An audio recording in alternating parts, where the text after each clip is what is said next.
Get on there, everybody. In today's video, I'm gonna break down this photo from Las Vegas and review my color grading layers in Photoshop and break down my thought process in which led up to this final image.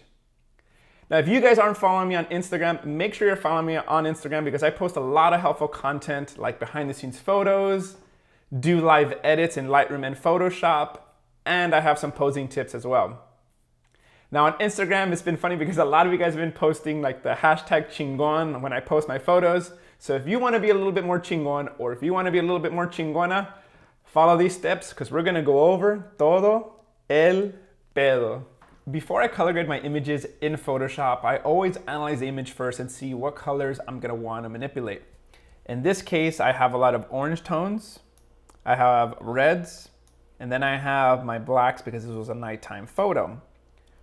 If I upload this photo to Adobe Color CC, it's going to show me the 5 dominant colors in the photo, which in this case, there's a lot of brown tones, the oranges and reds, and then we're also going to have a lot of the blacks. Now, knowing that I'm going to have a lot of blacks in the image, that tells me in Photoshop, I'm actually going to add just a little kiss of color, little besito of color, because I don't want it to be pure black. I'm going to add maybe just a little bit of blue tones in the final image. So let's dive into my Photoshop layers and see what exactly I did.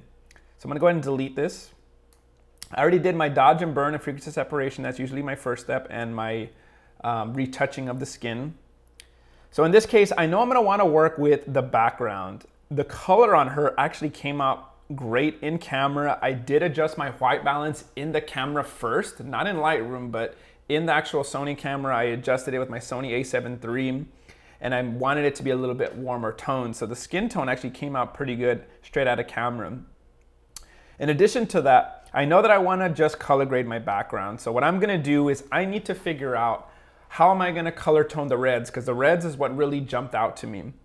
And I'm going to have a couple of options in my layers panel. So in your layers panel, you're going to click the little adjustment layer button. And there's a couple of ways you can color grade. There's curves, there's color balance, selective color, and of course, there's many different ways of doing it. But in this case, I felt like the easiest for me, knowing I wanted to target the reds, is use selective color, because by using selective color, I can choose the specific color here, and I can color tone that specific color only. So in this case, when you use the selective color, what you end up getting is you get different options: cyan, magenta, yellow, and black. So if I drag it to the left, I'm going to make it more red. If I go to the right, it's going to make it more cyan. If I go with the magentas to the left, it's going to add more yellow. To the right, more magenta.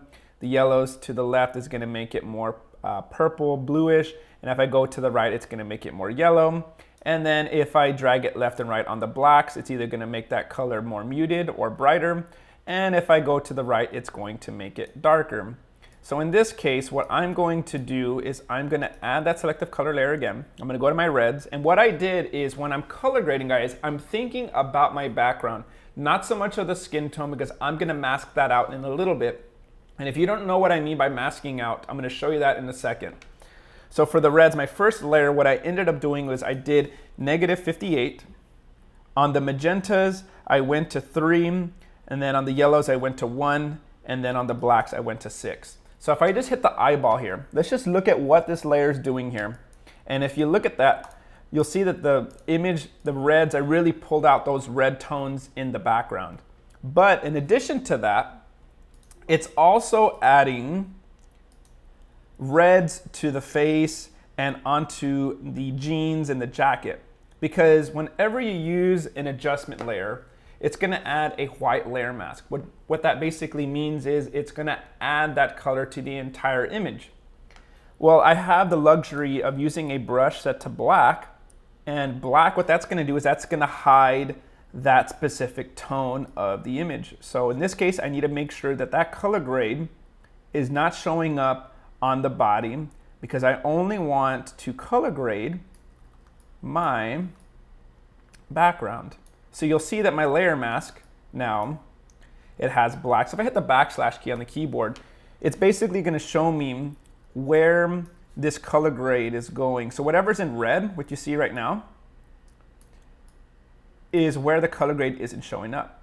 So all you have to do once again is hit the backslash key and it'll show me where it isn't showing up. So if I hit the eyeball now, you'll see that the color grade is only being applied to the background. So I'm going to show you a little trick here. If I add another little adjustment layer, so I'm going to do selective color, and I'm going to go to yellows, and I'm just going to add something crazy. I'm going to maybe make it a little bit more red. The same issue happens again. It's adding it to the entire image. If I want, I can just click this layer mask, and I can hold Alt and then drag it up to the other layer mask, and it's going to apply that same mask that I added. So now it's only being added to the background. So let's go into my original document. So that's what I essentially did here, is I went into the first layer, I did selective color, I went into my reds, and I added those same settings we just covered, and I'm gonna hit the backslash key, and you'll see that I only masked it in to the background here, okay? The red area is where that color grade isn't going. So I wanted more reds, and that's why I went into the reds dialog box and I made those adjustments. In addition to that, I added another selective color, and then I added yellows. And in this case, I went -22, 11, +2, and +2. So let's see what that did. That just made the reds just a little bit more vibrant, a little bit more vivid.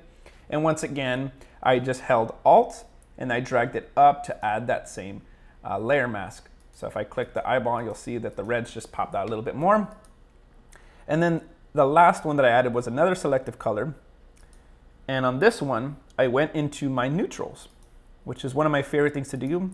And I went in here and I added -7, 1, -2, and +1. After I did that, I did 2 more selective color layers.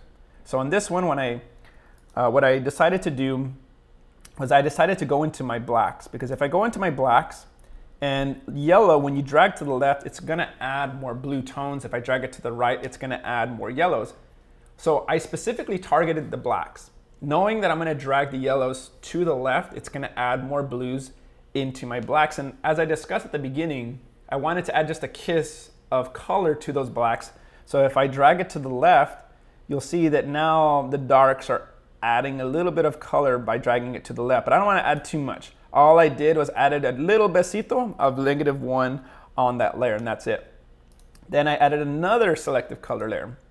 And on this one, this time, I went into my yellows and I added -5 on the cyan. So this little group of selective color, I just pressed Command G and I grouped it, all right? And then all I did is I masked out, I went to this little layer mask. There was some red spilling from the color grade onto here. There was some reds going into her hair a little bit. So if I hit the backslash key, you'll see that all I did is I just removed it from areas that I didn't want. And so that was pretty much it for the first part, just all selective color. After that, I went into color balance. Went to midtones, I added +3 on the reds, because obviously I really wanted this image to be a little bit more heavy on the reds. Blues, I went +1. The shadows, once again, the little besito of +2 on the blues. So on my darks, adding just a little bit of blue. And then my highlights, -1.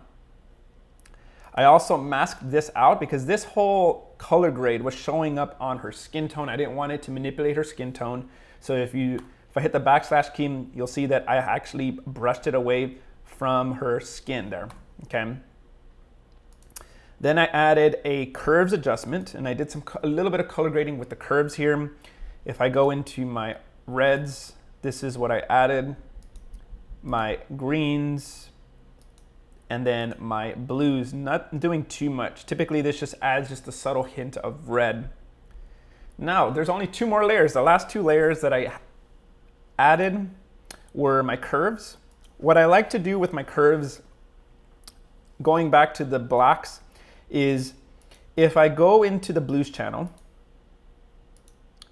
what I did is I added an anchor here on my shadows and an anchor here on my highlights.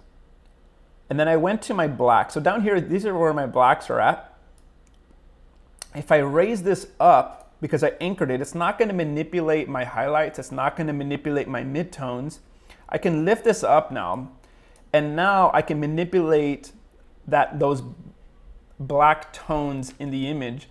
And so all I did is I lifted it up 8 to add that little besito of blue, and there we go. Let me know if you guys want me to do a color grading video just using curves. I use curves on particular images, but if you want me to make a curves video, let me know. But once again, all I did right here was just added 8, and that was pretty much it for, once again, the blacks, just to add a little besito of blue. And then to end it off, I wanted to add like a film matte look to it. So what I did is I added in an exposure layer. So if I click here and I go to exposure, here what you'll see is all I did is I went to offset and I put it at 24. So if I drag it more, you'll see that it really adds too strong of an effect. Now you can determine how strong you want it. I just wanted it a little bit, so I had it at 24, and I don't know if I'll be able to get that number again. But that was pretty much it, guys. That was it for the color grade. I'm gonna go ahead and group everything. So I'm gonna grab all of my color grade. I'm gonna press G to group it, Control G. And this was my color grade. This is the before, and this was the after of my image that I took in Las Vegas. Thanks for watching, guys. I hope this video makes you a little bit more chingon. Let me know in the comments if you want me to make a color grading video just using curves, and I'll see you guys on the next one. Peace out.